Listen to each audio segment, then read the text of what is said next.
Halo, welcome back to Review nih. As always, gimana kabar kalian guys, Sobat Review nih? Semoga pada sehat dan selalu dalam lindungan Tuhan ya. Nah, jadi di video kali ini masih tentang traveling, masih tentang jalan-jalan nih guys, healing. Nah, jadi di sini aku mau kasih tahu ke kalian mengenai akomodasi dan juga transportasi untuk menghubungkan kalian dari rumah atau tempat kediaman kalian menuju tempat wisata yang kalian tuju. Dari zaman kita kecil nih guys, dari semua orang tua kita kecil, paman kita, tetangga kita kecil, tahulah ya apa sih yang namanya jalan-jalan. Mungkin orang zaman dulu masih terkenal dengan jalan-jalan, bertamasya ataupun piknik rekreasi. Bahkan orang-orang yang bergelut di dunia pendidikan seperti sekolah dan juga perguruan tinggi menyebutnya dengan study tour. Nah, yaitu belajar sambil tour, sambil berwisata, berrekreasi ya guys ya. Namun biasanya pada saat event-event perkumpulan keluarga seperti pada saat H+H+ lebaran, beberapa hari setelah lebaran ataupun arisan, nah itu biasanya dinamakan dengan piknik atau bertamasya keluarga. Nah, seiring berjalannya waktu nih guys, nah anak muda zaman sekarang ataupun orang-orang kekinian, kita sebut milenial, sudah tidak asing lagi dengan bahasa Inggris. Adapun nama-nama tersebut, wisata, main, jalan-jalan, itu dinamakan dengan istilah-istilah yang menggunakan bahasa Inggris. Salah satu contohnya traveling, healing, family gathering gitu ya kan. Ataupun mengitari kota, menyeberangi kota menggunakan motor atau mobil saja disebut touring. Macam-macam tempat wisata itu guys terdiri dari dataran rendah, dataran biasa, dan dataran tinggi gitu ya. Aku mengelompokkannya seperti itu. Nah, kalau dataran rendah nih biasanya di pantai, dan untuk dataran pertengahan biasanya ada di kota, taman wisata, kebun. Wisata di dataran tinggi yaitu gunung, bukit, air terjun, danau, dan lain sebagainya ya guys ya. Nah tentunya kita untuk mencapai ke wisata tersebut dari rumah nih, kita harus menggunakan beberapa transportasi ataupun cukup dengan satu transportasi. Misal, rumah kalian itu terdapat di kota ya, yang berarti aku sebut dataran sedang. Nah dari situ kalian misalkan mau bertamasya atau traveling ke daerah bukit-bukit. Contohnya kalau di Jogja yaitu Kebun Buah Mangunan.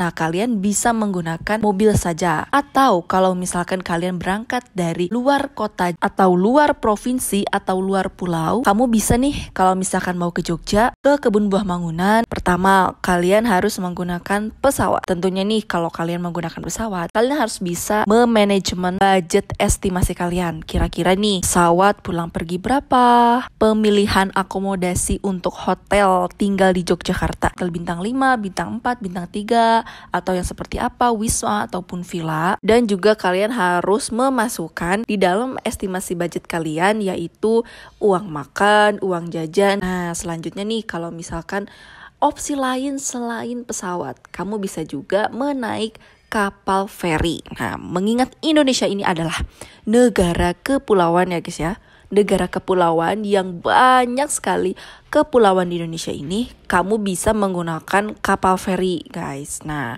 untuk menggunakan kapal feri, tentunya kamu juga harus menggunakan kendaraan pribadi. Sebagai contoh, mobil ataupun motor. Dari ke rumahmu, kediamanmu, atau kos-kosanmu menuju pelabuhan.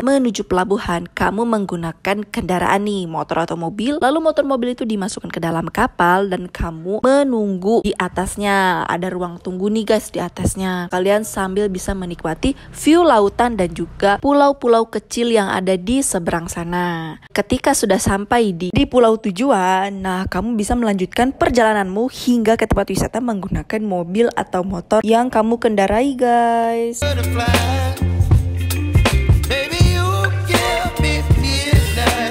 Perjalanan traveling beda provinsi, khususnya di Pulau Jawa dan juga di Pulau Sumatera, kamu bisa banget nih menggunakan kereta api Indonesia. Dan FYI for your information, sebenarnya kereta juga terdapat beberapa kelas guys. Jadi harganya itu tidak pukul rata, tidak sama semuanya. Dari jurusannya, dari mulai jauh jaraknya, dan juga jenis keretanya, dan juga kelas-kelasnya. Nah kamu harus tahu nih, gimana cara mengetahuinya? Coba deh, kamu bisa bisa nonton video aku yang ini. Di sini aku menjelaskan tentang perbedaan kereta ekonomi premium dengan ekonomi biasa. Dan juga aku di sini di video yang ini aku menjelaskan tentang kereta luxury seperti apa. Luxury Taksaka, luxury Argo Dwi Pangga, dan juga luxury Argo Bromo. Banyak nih opsi-opsinya. Nah, kereta itu memiliki beberapa kelas, mulai dari ekonomi, naik ke premium, ke bisnis, eksekutif, ada luxury, abis luxury ada priority. Nah, kereta priority dengan luxury ini ya 11-12 lah ya. Nah, dan sekarang Kereta Api Indonesia mengeluarkan jenis kelas kereta terbaru lagi dengan